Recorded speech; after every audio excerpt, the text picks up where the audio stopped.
right, welcome to the Pulling the Thread podcast. I'm your host, and today we'll be talking with Richard Cortes. He is the founder and leader of Foundation of the Word, a former Messianic congregation or group that converted to Judaism. So we're going to explore that one today. I always like to start with a personal intro and get to know the people I'm talking to. I think when you personalize things, it kind of helps bring people in. So tell me about your background, your religious upbringing, and just kind of start from there. Absolutely. I was born part of my life and raised in New York City. A good portion of I was born in Manhattan, but was raised part of my life in Brooklyn, New York. Oh, sorry, the Bronx, New York, where we lived in a Jewish community. So my first exposure really to religion essentially was Hasidic Judaism, only because in our apartment was owned by a Hasidic Jew, and all our neighbors were Jewish. Um, so we kind of stuck out like a sore thumb in the neighborhood, but they liked us. So my family really wasn't religious at that point. But again, that was my first exposure. My best friend, they of course was Jewish, so I spent an enormous amount of time in their apartments and whatnot, and was able to be exposed to that. It was later in my as I grew up older that my parents unfortunately divorced, and we ended up moving to Puerto Rico, where I was exposed to Christianity, and that was the first introduction for me for Christianity. And there, my grandfather took me to his church, which was Pentecostal. So that was a huge impact for me, coming from what I've been exposed to that, and started growing up in the Pentecostal church. My grandmother was Catholic, so that was a little combat in the household, a Pentecostal and a Catholic. Visited my grandmother's church as well. And then as I grew up older and older, we settled for the Assemblies of God and Southern Baptist as well. Later in my adulthood, I really got really sick of religion. I wasn't really getting answers in Christianity, so I walked away. Lived a secular life for many, many, many years. And it wasn't until my later adulthood, when I was ready to get married, that I ended up returning back to religion and wanted to seek God, obviously. And I had a meltdown. I had a business that I own. It was a landscape company that I own, and I had big, major commercial accounts in the South Florida area or Mid Florida area. And it was one night that I had a meltdown, and I never forget that I started talking to God and said, I need to seek you, because it's been too many years that I've been away from you. And so we decided to return back to the church, and that's when I went to the Assemblies of God and started taking things serious, got married. And it was during this time where I really was searching. As an adult, it's seriously searching. And really, I started partaking a lot in the Sunday schools that they had to offer, and started digging deeper into the Assemblies of God and the theology, the theological system. At that point, the pastor, I had basically advised my pastor that I was interested in leadership. So I was starting to do corresponding courses to lead me into the seminary school. And the more, obviously, as I started getting involved more with the Assemblies of God and the theological understanding of who God is, that led me to really, start studying the church fathers. And that's really where the journey technically began. And the turning point for me there was, I'll never forget, this was a Christmas season in Orlando, Florida, at that. So it was beautiful weather. And we ended up, I don't know if you're familiar, they had a theme park called the Holyland in Orlando. And it was... I've heard of it. I'm vaguely familiar with it. It was really structurally amazing theme park. It was in the Orlando area near Disney, of course. And the owner of the park was actually a Sabra. a Jew who was, believing in Yeshu, but he created this theme park that was really, really amazing. It had the replica of the temple, for the second temple. So when you walk into the theme park, essentially it was as if you were stepping in to, the second temple period. And all the employees were in tunics. They had sheep roaming around the property. It was just amazing. They had vendors in every corner, and it just, again, the flavor was there. And that night, I never forget when I stepped into that theme park. They actually had it's called a scriptorium, and they were housing, I don't know how many Torah scrolls in that little museum there. It was amazing. It was my first, I was just mind blowing. Amazing teachings. It was just great. So there was this one, it was all divided. It was very, very, very Jewish center. They had this one theme in there that was called the Wilderness Tabernacle. And the guy that was actually doing a teaching in there was actually another Sabra, another Jewish man born in the land. And he was dressed as Aaron. He had the white tunic, had the shofar and everything, and he blew the shofar, and that really, really, like, completely just touched my neshama. And anyway, I started talking to him, and I never forget that night. The park closed at 9. It was like 9:45, and I was still talking to this guy, and I just didn't want to let him go because there was just something about his neshama that was just beautiful. And on that drive back home that night with my wife, I remember we got home because we were like an hour and a half away. So we got home, probably it was somewhere around midnight, somewhere around there. She went to bed, and I went to my backyard. I'll never forget that night. And all I did was cry until 4:30 in the morning. It was literally a 4-hour just crying. And I have no idea why I was crying, but I was just crying.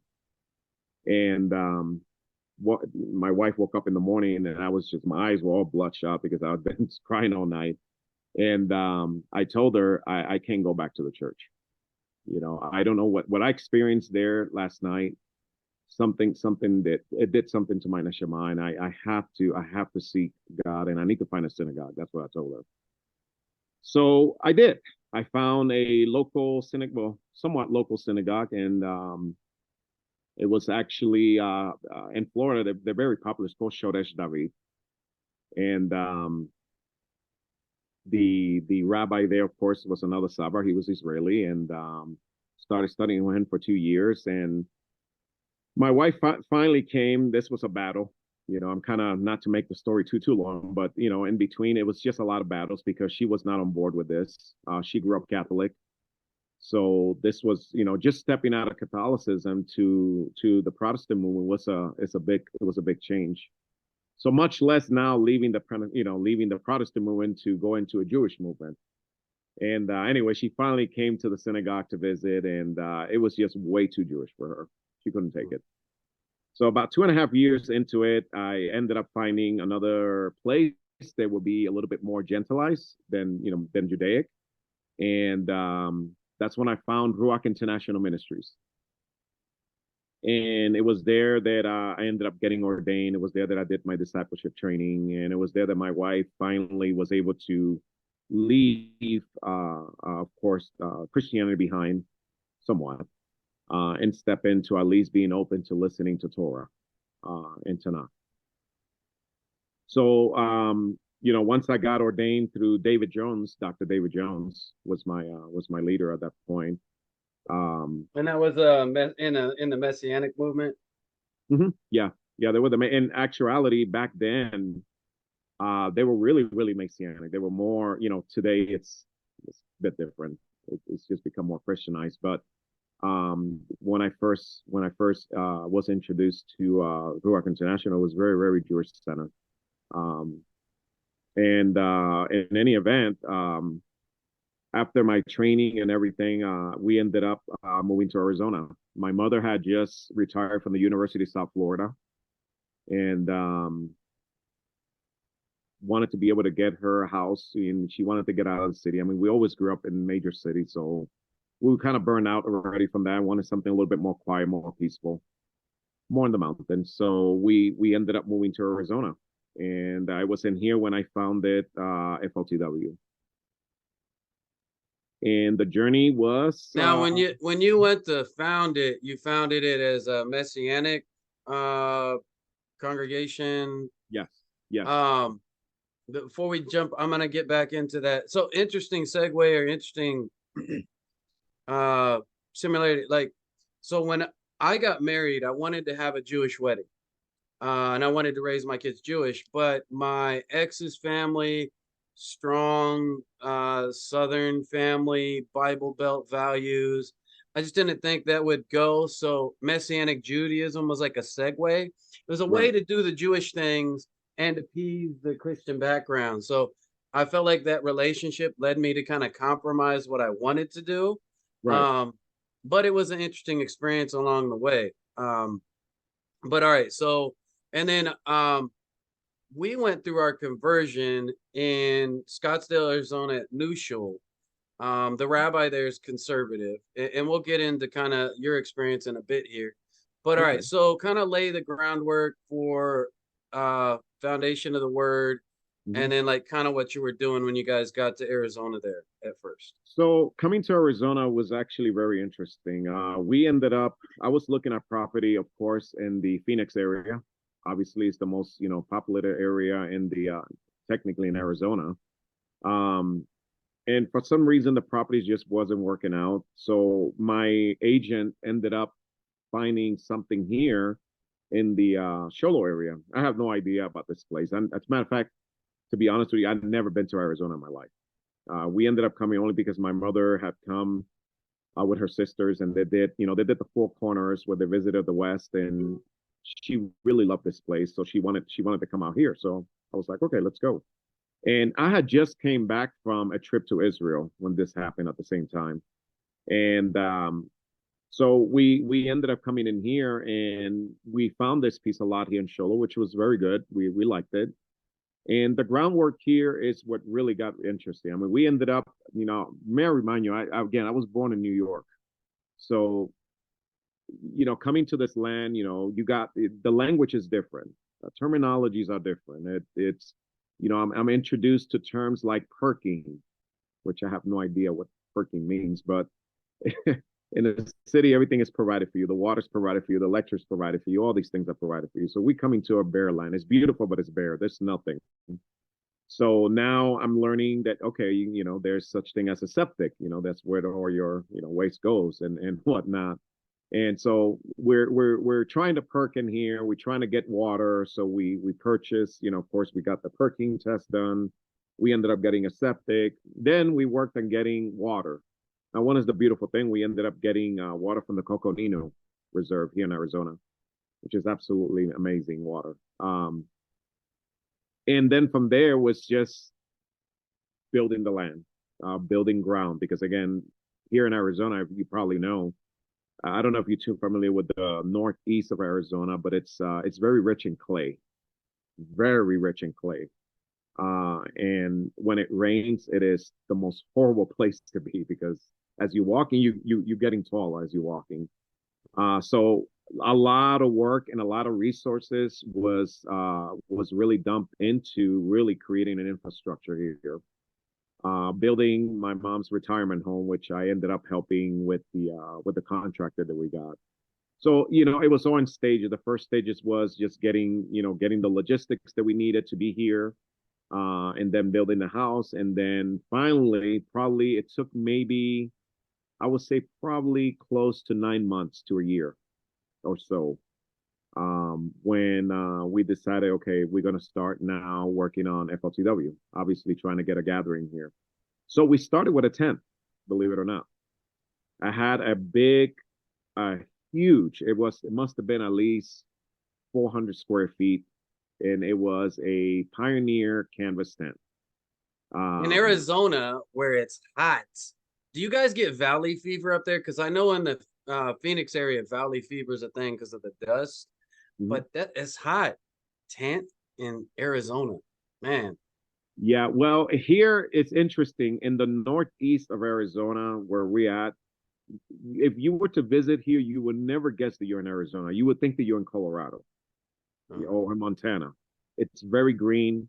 We're at 6,500 feet above sea level. So it's pretty nice all year round, believe it or not. Like I'll give you an example. On our summers, we might hit 90. That's like the peak, 90, 95. That's like But San Diego weather.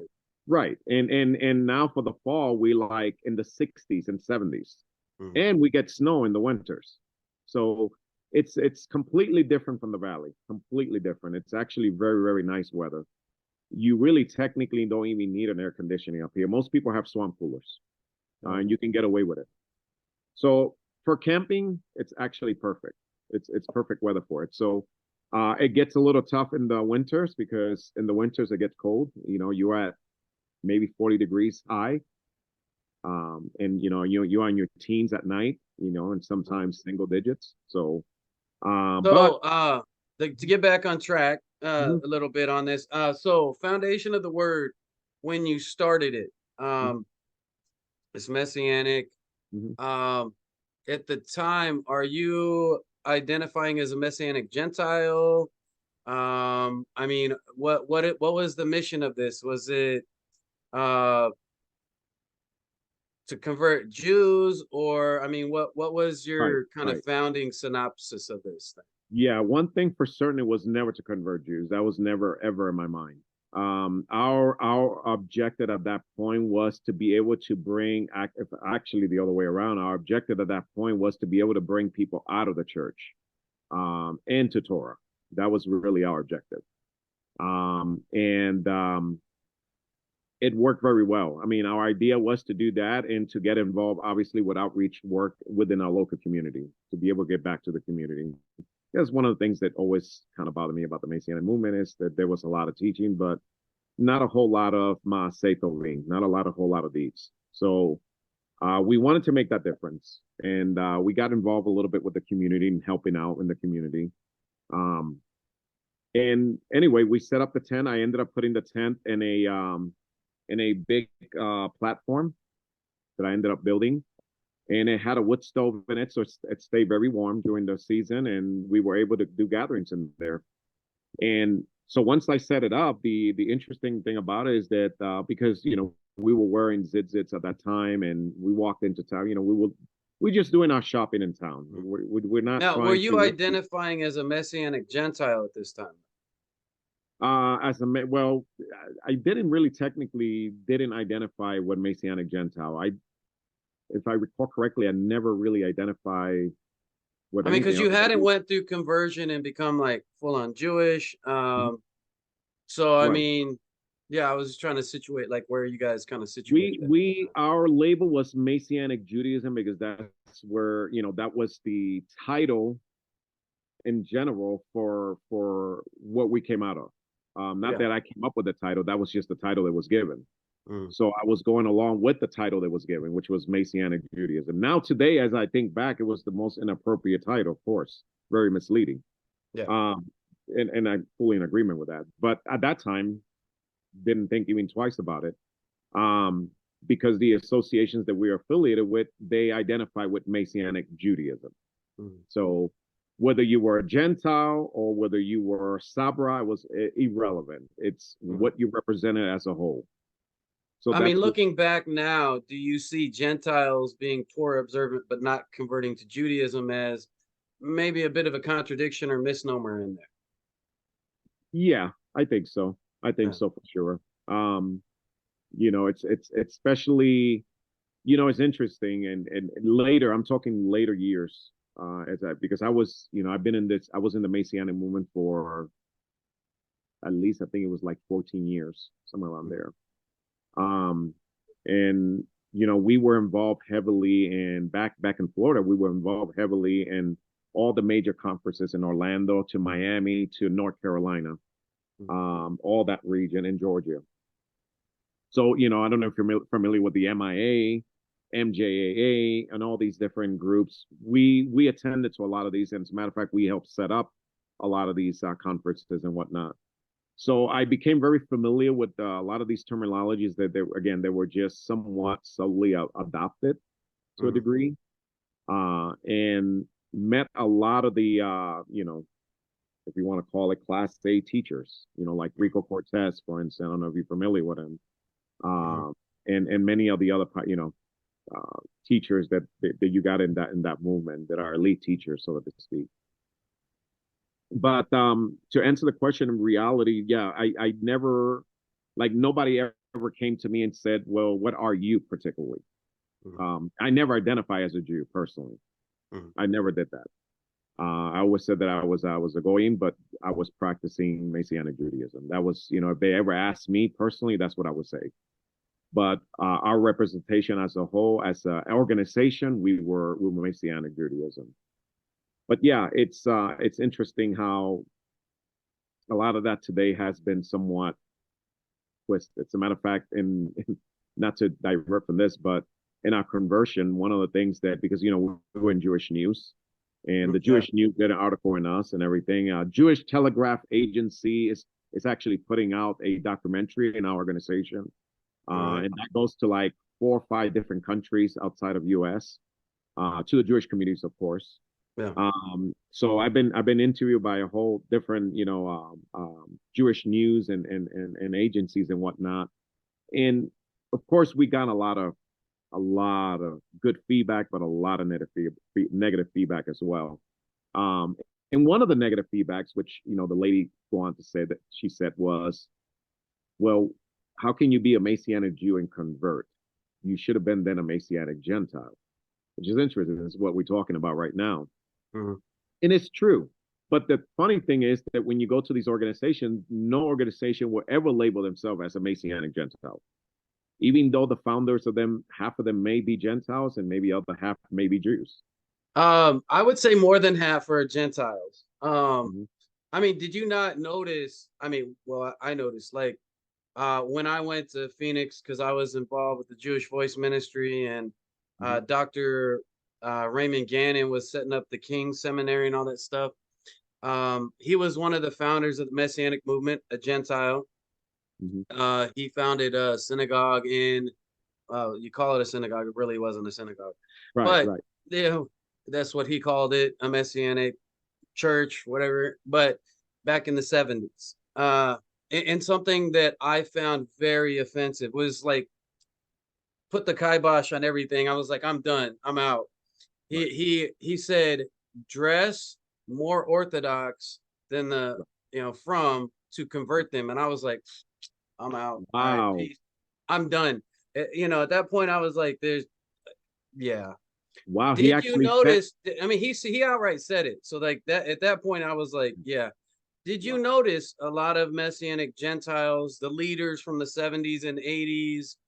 Uh, they'll wear tzitzits from time to time. They'll dress that way, but then they'll go and they'll buy a double cheeseburger with bacon, Right, at McDonald's, and you're like, what are you doing? right, Like, do right. you ever notice that kind of, like, behavior from the Messianic Gentiles who are dressing up to convert? Did you notice Oh, that kind of stuff going on? oh, absolutely. I remember the first time I ever went to an MJA conference.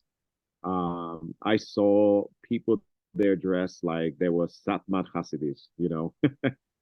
And it was just interesting. At that point, I'm thinking, wow, these guys are really Jews. And because I grew up with that part of my life. I grew up with that group, so I was very familiar with that. Um, and yeah, the turnout to say that they were goyim, I'm like, well, why are you dressed like again like a Hasidut then? It's like, yeah, and yeah, it unfortunately, yeah, there's a big mischaracterization that takes place on that, especially when you're dressing in that role and you're not living up to that role. Yeah. And there's plenty of that. There's plenty. Now it's interesting though that you said that. You see, I never experienced that. I was never told you need to dress this way because you have to make sure that we convert these Jews. Those voices never came to me. I mean, I'm just actually mind blown. I'm mamash appalled that you're even telling me this, to be honest with you. It's crazy that they said that to you. Wow. Yeah, that was never voiced to me ever. I mean, I felt like the attitude was there. I felt Mhm. like, I'm like, why are Gentiles leading a Messianic Jewish thing Right. and trying to look Jewish? Right. It was weird. Right. And you know, I think like you had an experience where your experience of Judaism, like it's like the way you know a fake bill from the real bill is you Right. study a real bill. So you had Absolutely. experience with the real, and then all of a sudden, like you're spending all this time in the fake, Right. albeit it was a reason of compromise that brought you there. But through Right. time, I think you're, you know, maybe you can tell me if this is wrong, but you're able to go, this don't look like the real. Right. Oh, absolutely. Absolutely. You know, and maybe initially not so much. Again, when I really where that came alive is when we started going to the conferences. In the shul, well, I wouldn't even say a shul, because again, the actual quote unquote synagogue that I was a part of, the head rabbi there was Israeli. As a matter of fact, Shoresh David, here's the interesting thing about this also. So Shoresh David would not ever hire, I don't know about now, but back then, they would never ever hire a rabbi who was Gentile. As a matter of fact, it was prohibited. If you were part of like MJA, and I'm talking about way back then, I don't know how this thing is run today, but back then, if you were a goy, you had no part of leadership. It was completely prohibited. You had to show that you were ethnically Jewish in order to do this, which I found very, very interesting. Okay, so Shorish David, I'm not familiar with it. That's a Messianic congregation. Yeah. One of the Torah observant ones. Mhm. More so. Okay. Yeah, yeah, more Jewish, more well, more with a little bit more of authentic Judaism than Hebrew roots. You know, in the Messianic movement, we got categories, Yeah. as you know. You know, we have Hebrew roots, we got Black Israelites, we got the Ephraimites, we have, you know, so the list goes on and on. But then you got, of course, what is commonly known as authentic Judaism. That was the group that I was more a part of, because the people who were running it were actually ex-Jews who actually have been in a shul, who understand the order of the shul. So they operate this in a more authentic way. Um, alibi, that is to, you know, obviously proselytize Jews to convert them to Christians, but that was never something that was voiced to me, and it was never. I personally, at least in the synagogue, I never felt that. But what I did feel was a separation between natural born Jews and Gentiles. Like that category was very heavy. In other words, the Gentile cannot do this. There were certain things that you just were not allowed to do. So it's kind of like it. I hate to say it, but which is very interesting because they adhere to Yeshu still, but they run and operate the shul like an authentic Orthodox shul. You know, it's almost like they're saying, well, you guys can come in, but you're not obligated to keep the Torah. That was their model. Mm-hmm. But the natural borns, they were bound by it. So it was very twisted. And I mean, yeah, very authentic, because that's what you would experience today. If you were to walk in a shul and you're a goy, they would never tell you you have to do the Torah. You're more than welcome to come and learn, but we're not converting you, type of thing. Yeah. So it kind of was operated that way. It was very, to a degree, it kind of offended me a little bit because I wanted Torah. I wanted to. Yeah, well, I mean, the shul that I went to in Dallas, Baruch Hashem, this Messianic congregation, whatever, they were like that, you know, full Torah service, and the Gentiles had their place, but there are certain things they couldn't do, which oddly eventually led me down a path that, I mean, for me, historically talking about Second Temple Judaism, studying the church fathers, getting back to the roots, right? I don't think that one, if I want to say if there was a historical Jesus, he advocated for anybody to be anything but a Jew, and his family and followers converted people to Judaism, and there's documents that state as much. Oh, but moving that aside, I don't think it would have been anything other than a Jewish movement had Paul and everything else not come along, which is a whole nother situation. Right. But oddly, when I came to like, wait, he was a Jew, his followers were Jews, they converted people with circumcision and mikvah and stuff. Why am I a Christian again? This Messianic stuff doesn't make sense. Right. And here's the big one, the clincher for me. most festivals in the Torah, you're never going to find Jesus. So the Right. whole messianic thing, Jesus is in every festival. It's like, Right. how did they're cramming this thing in, and you're just like, Right. no, he's Right. not in Sukkot. No, no. Right. There's stop trying to force him in and Right. Isaac Jesus hop through scriptures and yeah, it was just I was like, it's not authentic. Right. You Right. know, and so I mean, how did you grapple with yeah, so you're a messianic congregation. How albeit it seems like maybe my perspective of how I would read it is that you felt like you're getting Christians back to the Torah and Judaism and away from Christianity, Right. which was kind of something that I shared in my transition process as well. Right. But at some point, you want to get to the authentic. So what transition, like what happened in your process that you went from a messianic Gentile, you know, Right. that's Right. trying to make Torah observant Gentiles follow a Jewish Jesus. How do you Right. go from that to give me the process, and then how do you get to like going through conversion? And we'll get there. I don't want you to do this one first, but eventually, like, how do you take a whole congregation with you? Which Right. that's impressive. But Right. so how do you go from this messianic Gentile Mm-hmm. movement to um like where do you change and what happened for you? Right. Right. So that's, a lot of stuff in there that's kind of baked in. One of the things that I think, for at least I can speak from my experience, it's that I was searching. Here's the difference. There's a group of people who come to Gentile Messianic Judaism, wherever we want to title it. And they come because they feel that perhaps maybe this is a more authentic way in how Jesus would have done. You see what I mean? And really, I think that's a good portion of the people who are actually coming into this movement, is that they want to follow Yeshu in a more authentic way. You see, um, for me coming into this, again, it was never about, well, we want to try to proselyte Jews. It's a matter of fact, that's when it started not making sense, because I was trying to get the church to convert to Judaism. Yeah. You see what I mean? But it Uh-huh.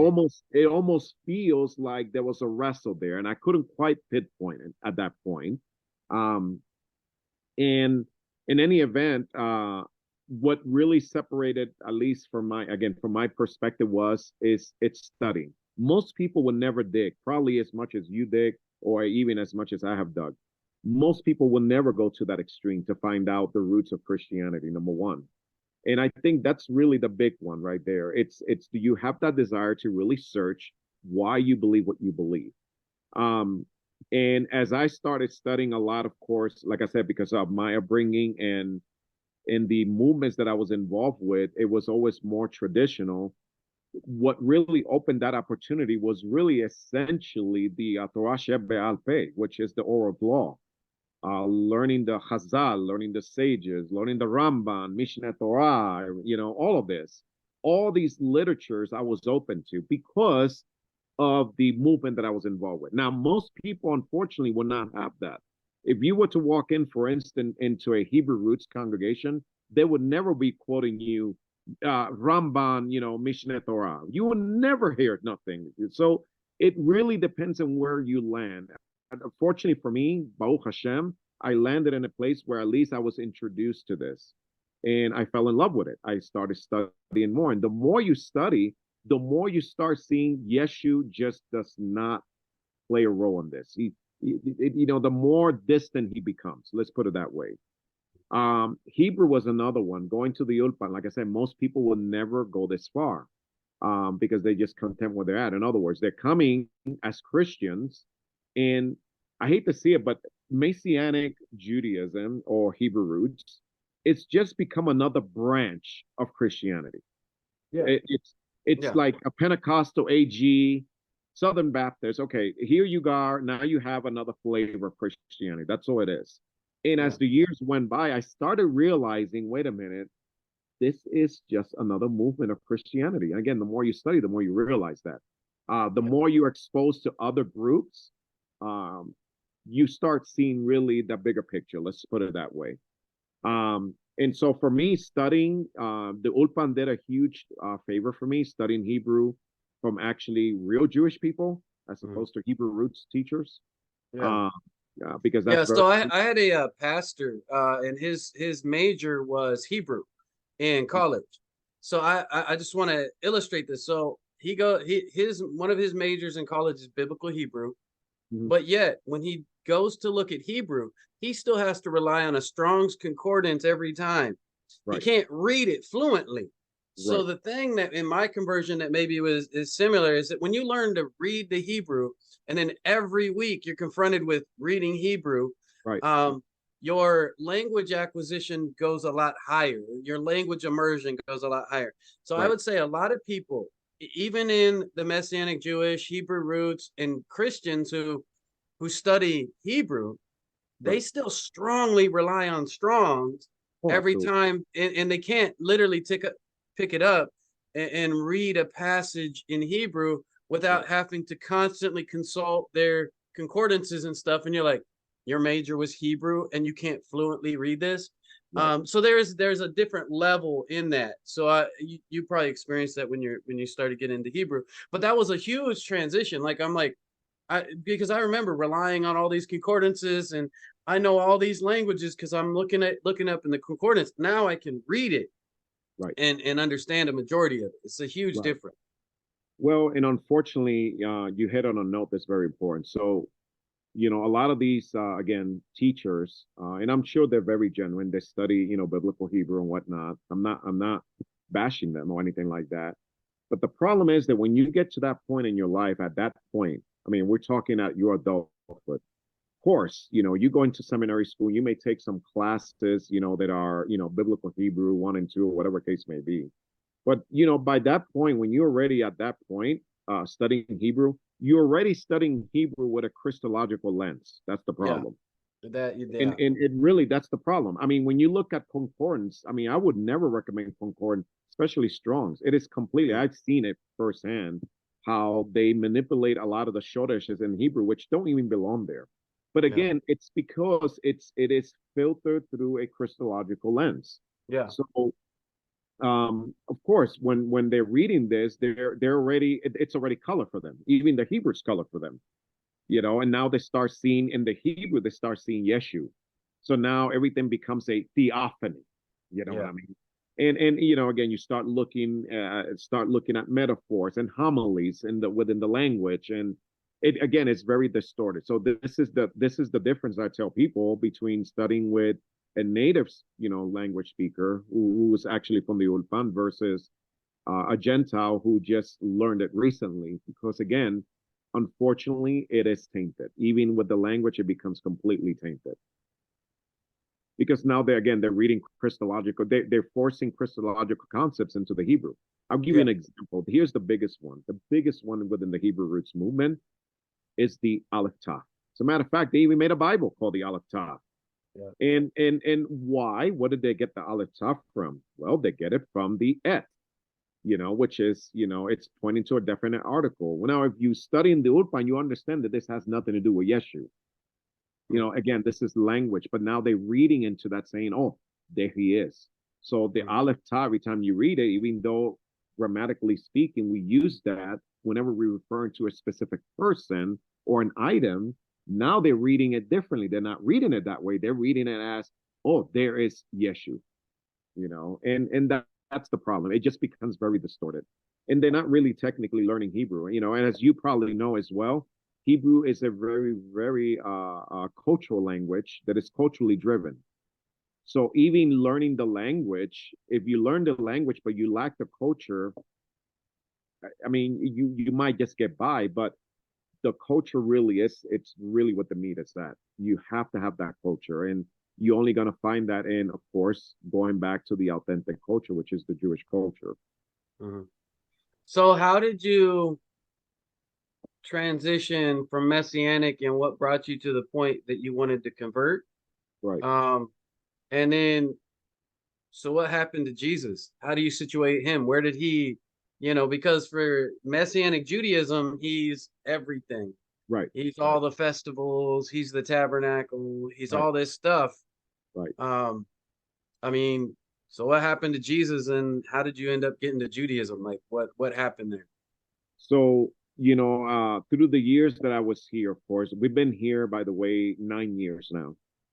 And we had, as you probably know, in the Hebrew roots and Messianic movement, there's really no unity. It's very, very scattered. There's always arguments, there's always fallouts, and everybody's kind of making things as they go along because there's just no standard, there's no Torah, there's no Shulchan Aruch, there's none of that. So we went through a lot of fallouts in here. And part of the reason was because, again, we were too Jewish, by the way, for these people. But to answer the question, what ended up is as I started digging more into the Mesorah, and I started digging more, now looking at this through Hebrew without being adulterated, basically, I started seeing things differently. And every year I will find, again, every year, Yeshu will become more of a faraway concept. In other words, as years progressed through the years that I was here, I was teaching less and less of it. Not because I was intentionally doing this. It's just that every year, as you know, as a teacher, every year you're growing. And in Judaism, we're growing every year. If you stay in the same way, there's a problem. I mean, even rabbis that have been doing this for 40, 50 years, they're still growing. So as that revelation started coming more and more every year, I started teaching less and less of it. Into basically it pivoted to the point where I one day got up and told the congregation that we were going to stop teaching the New Testament for the year because I wanted to do an assessment on it. And that's when it started. When did that happen? This happened, actually accumulated to last year. Okay. Because I didn't want to, you know how this goes. So you don't want to just jump to say, okay, I'm just going to go ahead and completely abandon Yeshu. First of all, at that point, I wanted to make sure that we were on the right track, number one. You know how they scare you, and you hear the whole stories of people who were Messianics and then they converted. So their view as, heretical, you know what I mean? So, you got that in the back of your mind. Am I making the right choice? Am I seeing this the correct way? And what really broke the whole thing was I asked my teacher, because I had a good relationship with the teacher at that point. I asked him, "Can you mind if I ask you a question?" He said, "Sure." I said, "Why is it that Judaism does not accept Jesus as the Messiah? I'm just wondering." And I told him I'm not trying to convert. I just want to know. I'm coming generally. I want to know. And what was interesting is the way he responded. The way he responded is, "Why do you believe in him?" And when he said that, it kind of struck me. I wasn't expecting that. I wasn't expecting him to tell me, "Why do you believe in it?" I was expecting him to give me a laundry list of why he does it. So it kind of, he said, "Well, why do you?" And I said, "Well, because I don't know, because he's all over the Tanakh." Right? He said, "Well, you've been studying Hebrew for a few years now. Give me one reference in the Tanakh for it." I said, "Okay, I'll take the challenge." Sure enough. So we start, I already had it figured out. It's like, I'm going to get him with the virgin birth. You know what I mean? Isaiah chapter 7. Of course, we're going to go there. But here's the interesting thing about it. I can read Hebrew now, but I never, ever. Now, here's the danger. It didn't connect for you until that point, though? It didn't connect. Well, not only that, I never thought about, hey, let's go back to Isaiah chapter 7, actually read this in Hebrew. Yeah. Like, until he said that, it never dawned to me, because here's the thing. Here's the dangerous thing about this. It becomes absolute truth. Yeah.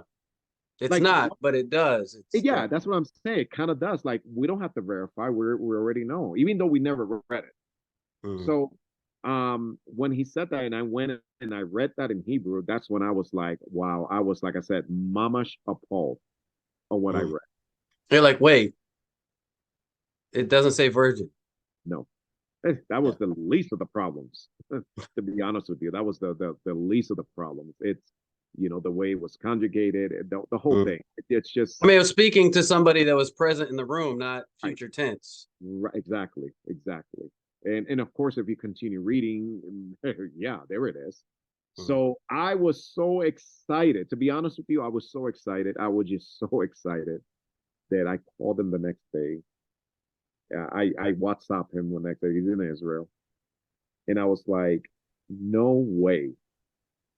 And he said, well, talk to me about it. And I was like, wow. And he said, do you wanna cover another one? Tell me why do you still believe in him? And at this point, he's got me hooked now. You know, like this is the dynamics have changed now. The tables have turned. And so you know, I that night actually when I read that, I was like, well, let me find another. I was already sold on that one. To me, that did it. But I was like, you know what? I want to test. Let me go to the next one. So, you know, I went to Matthew chapter 2, of course, said that out of Egypt I call my son, so this can be fulfilled. And I was like, okay. So anyway, I found the scripture for that. It's in Hosea. Read Hosea. As a matter of fact, all I had to do was just read Hosea in English. I didn't even have to go to Hebrew. Read it in English because I have a Tanakh. So I'm just reading the Tanakh in Hosea, the first chapters of Hosea. Of course, it's talking about Israel coming out. You know, again, you don't even have to read that in Hebrew. It's like, this is so simple. And that's when I was like, wow. But what really did it, I stopped at that very moment. I stopped and I went back to Matthew chapter 2, because at the beginning of Matthew chapter 2, I wanted to read about the virgin birth. And I was like, wait a minute. Why am I going any further? I said to myself, if Yeshu was not conceived, if he's not conceived really, this is not a virgin birth. Then this means that it must have been an ordinary birth. And if it was an ordinary birth by Christian dogma, he can take my sin away. Because according to Christian dogma, no human being can take your sin away. I mean, they even declare that. Only Jesus can do that, you know, because he's half God, you know, whatever. So you know, again, it literally, what I'm saying is that once that revelation came, once I saw that in Hebrew, the whole tower collapsed. Like most people will do this. If you were to, because I've seen this, you would challenge somebody with the virgin birth and they'll see it, right? They're like, wow, got it. But then they want to go to another chapter to prove it. And it's like, why are we even moving any further? Let's stop for a minute. If he's just a normal human being, according to your own dogma, he can't take your sins away. So we're done talking. If Jesus is just another man that walked on earth, why are we giving praises to this man then? So for me, that did it. I didn't have to go any further. I did it just for own studies, but for me, the virgin birth did it for me. Because I believe that if you can debunk the virgin birth, Christianity collapses completely. Because he becomes just like you and I. He's no longer divine. So what's special about him? That's my whole point. What holds Christianity together is the fact that Jesus has to be divine. It's the only way this works. Which I believe that's why it's a man-made religion. That's my point. It has to work that way. If you take that deity away from him, again, the whole thing collapsed. The whole tower just collapsed. So that was really intriguing. So anyway, doing that last year, I started studying more and more, and I already had seen the writing was on the wall. I took away New Testament from Saturdays, from Shabbat teachings.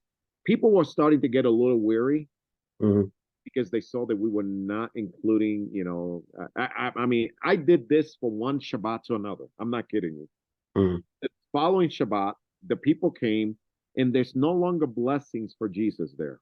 You know, like everything is taken away. And they're like seeing, like, wait a minute, what happened to all the Jesus blessing? They're all gone. And then suddenly there's no New Testament either. So people were really starting to get weary, and they're asking me what's going on. I'm like, don't panic. We're just assessing. There's just things that we want to make sure that they're lined up with, you know, I call it the Old Testament to make them feel better with the Old Testament, making sure that everything is good. And sure enough, at the end of the year, I was like, and I remember this was Rosh Hashanah last year, and I was like, yeah, this is not going to work.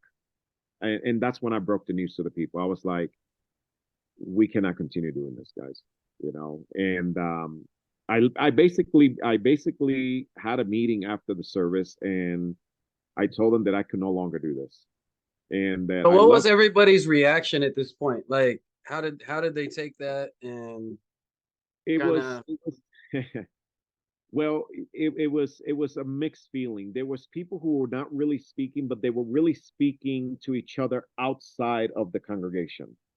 So so as it turns out, these people were calling each other. While they were here, they were pretending that everything was good. But the minute they left in here, they were calling each other freaking out, essentially. Like, what's happening at FLTW, you know? And but here's how I broke the news. I told them, myself and my wife, for us personally, we no longer are going to adhere to Yeshu as the Messiah. Okay. However, and I was very, very thorough about this. I said, however, if you want to continue believing in that, there is a place for you here, because ultimately, at the end of the day, the reason why you're here is because you want to learn Torah. So I kind of flipped the script on them. I said, you know what? Why are you here? I mean, you're not here for a Sunday message, obviously, because you will be on Sunday school if you wanted to learn about Jesus. Obviously, you already believe he's the Messiah. So why are you here? You're here because you want to learn about Tanakh and you want to learn about Torah. That is not going to change, family. I told them that's not going to change. If anything, it's going to get better. And I told them, I promise you, I'm not going to try to convince you to give up Jesus. We just want to learn Torah, I said, in an unbiased way. That's it. And anyway, that did not fly. It's unbelievable. You know, to be honest with you, Jeremiah, this was an eye opener for me.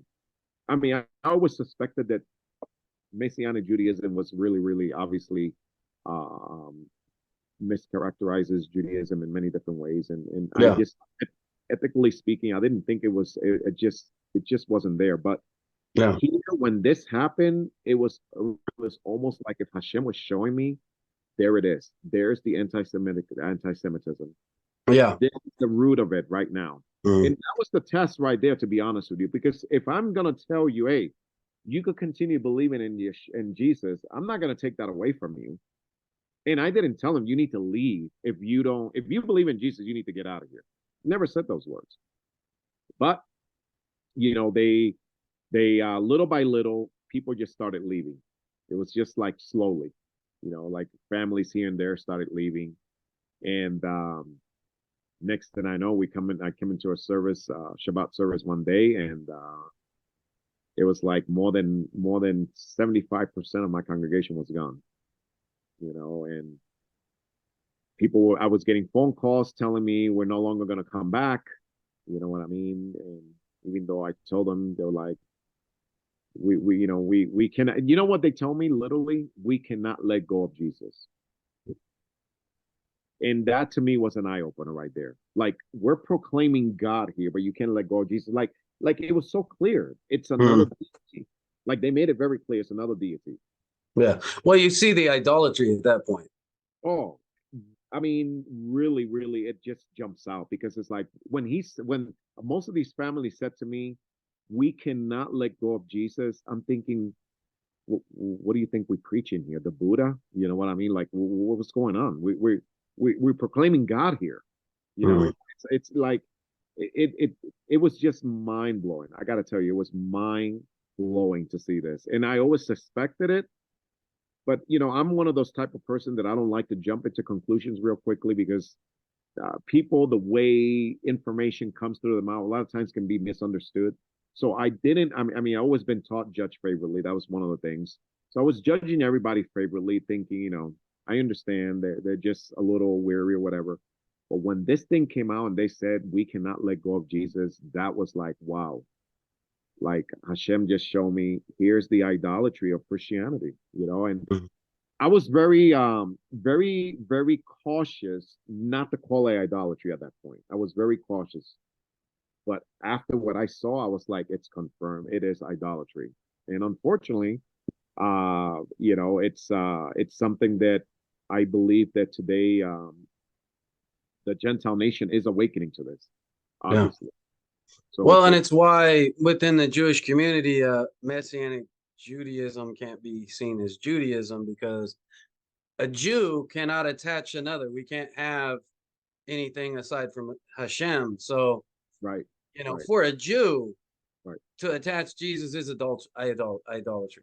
Now, Absolutely. for the nations, for the Goyim, the righteous of all nations have a place in the world to come. So, you know, not to throw shade on Gentiles or, you know, non-Jews, but for Jews, Right. Messianic Judaism is not Judaism. Oh, And absolutely not. that title Absolutely not. is just a misnomer that shouldn't exist. But Right. I feel like it's a linguistic trick to try to manipulate the masses to think something's kosher that's not. And Right. it's when I had and I kind of mentioned this when I had Rabbi Tovia Singer, the book Mhm. Kosher Jesus. I can't see a kosher Jesus. Um, the only kosher Jesus is one that's not attached to Christianity, and it, it's a whole thing. But um, yeah. So okay, so you got to this point now.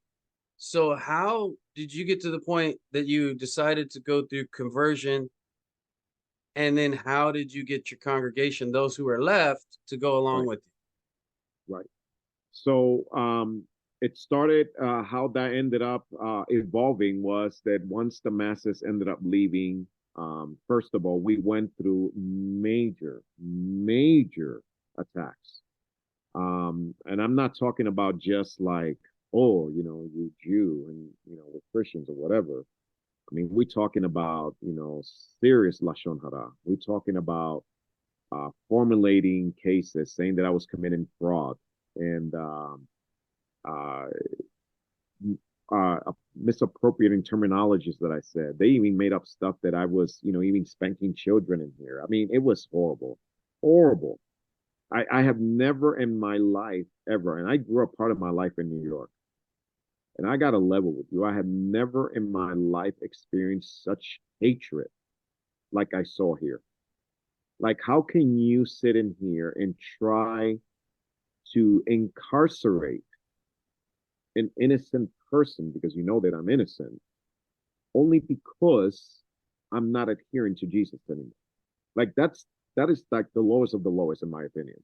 Well, that's the And tactic that happens a lot when they lose the argument on the facts and the points and the material matters. They go to character assassination, oh, and character assassination is therefore the way and the means to mhm, discredit the truth. right, And when I can assassinate you, the truth no longer exists and my right. conscience is clean. It's absolutely true. Absolutely, you nail it right in the coffin because that's exactly what it is. It's character assassination. It's and by terminology, the sages is murder. Period. Hmm. Because they say that that's actually worse than murder because now you have to live with that. Yeah. Um, and in any event, real quickly because I do need to add this to here. So one of the couples that was part of our organization, they have moved 3-4 years back, and they were watching us online. They moved to another city in Arizona. It's like 4 hour, four. It's like 4 hours from here. The husband heard when I said this online Hmm. the day that I announced that we no longer were going to follow. He heard that. He flipped completely, started calling me a cult leader and all these different crazy stuff. Anyway, his wife, and it's in the process of divorcing him right now because this has gotten so bad that, I mean, he wants, I mean, this guy is into polygamy, bringing people into his house that are Hebrew roots. And I mean, and it's just a bloody mess. She's like, I don't want no part of this anymore, you know? So he was one of the instigators for this. He was the one that, because his wife ended up coming over here for safety because she ran with her kids. Because, I mean, he's abusive. He's all, the guy's just really mashugana. Hmm. And when this thing came up that we were going Jewish, forget it. He really lost. Like, that anti-Semitism rose up on him. Hmm. And anyway, he was one of the ones that was saying that we were spanking his children and whatnot. And yeah, I mean, it got really, really bad. But it was interesting because for the first time I was able to experience what the Jews have suffered for thousands of years. I mean, and really at a very superficial level. Because I mean, at least I don't have Nazi people coming in here trying to kill me. But the character assassination was a very real new thing for me. Never in my life I've ever experienced this. And it was almost as how Hashem was telling me, Are you ready to really be a Jew? Because this is what you're going to be dealing with. You know what I mean? So it was good. It has built us up as a community and it's made us stronger. But to answer the question, to go back, I started teaching, I started showing the people in here, I started gathering people on Sundays outside of Shabbos, right? On Sunday, I will bring him in to do an assessment on the New Testament, as I promised I was going to do. And the group that actually remained, they were very interested to hear about this. Sure enough, they were very excited. They saw it. They were like, wow, we cannot believe this and whatnot. And so after doing, I think it was like maybe 4 or 5 sessions and going into the book of Matthew, they were all like, you know what, Richard, we're good. We see it and we're with you and we want to continue coming. No mention of, converting at this point or anything like that. It was just, we just want to come here. So, it was Jeremiah. At this point was very, very difficult because up to this point, I've been here for 9 years. We were very well known in the area as a Messianic congregation. And now it was like, okay, where does FOTW fit on the role now? Because I already knew, for me personally, I already knew I wanted to convert. I felt that every single time. I felt that I wanted to be a part of the Jewish people, and I felt that I had a Jewish neshama either way, which I'll get to you in a minute with that, because Tovia came in here during the summer. So there was this one UMJA. It was one of the organizations that we were under, by the way. All these guys supposedly are Jewish. I don't know how valid that is or not, but they supposedly, one of the guys in the Beit Din was in the Israeli army and whatnot. And so I have to break the news to the organization to let them know I'm no longer going to be a part of this and I need to remove myself from your listing. Yeah. This got really interesting now. So I remember he calls me like at 9:30 at night. This was like on a Shabbos, after Shabbos. He's like, what are you doing? And I said, well, unfortunately, we're going in a different direction. And this is what I'm looking at, And I would expect to say, hey, man, good job, whatever, hey, you might be making a mistake, but hey, at least you're going to Judaism, because they're all about being Jewish and authentic Jewish. In presentation. Oh, man, but let me tell you, it was a nightmare. So he starts giving me the 5th degree. This is the head of the Beit Din. Starts telling me, you know what, we do kiruv here. And I was like, you do kiruv here? What kind of kiruv are you doing here? Well, we do conversion. So how can you do conversion? Is your conversion acceptable in the nation of Israel? He said, well, it's not really acceptable, but it's a form of kiruv. And anyway, he said, you know what, he told me, you're wasting your talent. You're a very talented teacher. I don't know why you're doing this. And da da da da da da. And he sends me a video of Tovia. That's what's interesting. He said, I want to show you this video of Tovia, how one of it's a Messianic guy, right? It's challenging Tovia. Okay. Who is it? I don't remember the guy. It was a young guy from New York. And the interesting thing is, I'm trying to recap if I remember. The guy was talking about Tovia. Like, it was like 2 separate videos. He showed me a video, and then the guy's that's what it was. The guy was rebuttaling on a video of Tovia. And I watched the video. I gave him the benefit of the doubt. Okay, let me check it out. And sure enough, everything that the guy said in the video actually proved Tovia being right. Like I didn't understand what was the whole point. And so I call him back and I'm like, thank you for the video, but the guy that you sent in that video just admitted that the Jews are the ones that carry on the word of Hashem, number one. Your guy in the video proved and even admitted that no one knows the Hebrew like the Jewish people. So you're proving my point, is what I told him. Anyway, he got so upset. And so yeah, it was interesting. They didn't have anything nice to say about Tovia Singer. And the interesting thing about it is that I didn't probably because he does a really good job of proving them wrong. Oh, I mean, of course they're going to be upset. I never have ever heard of Tovia Singer, by the way. I have no idea who this guy was. And on our leadership meeting, we had leadership meetings like, once a month. He will come up in the conversation in the leadership meeting. And everybody spoke so evil of this guy. Like they made him out to be like the devil. And one day I was like, you know what? I'm gonna go look up this guy, Tovia Singer. Who is he? And sure enough, I found a video on YouTube of him with him and Nissim Black. Nissim Black is a Hasidic rapper. Yeah. Yeah. And it was him and Nissim Black. And I kid you not, Jeremiah, I saw the video there. I was gonna hit play. And for 2 days straight, I couldn't hit play.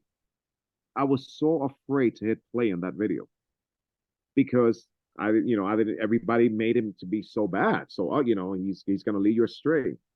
And one day I just found the chutzpah to do it. So I hit play and I was like, wow, everything that I have uncovered that Hashem was showing me, Toby, I just collaborated with it. And it was good because it was good to hear this outside from my teacher, to hear this from an anti-missionary.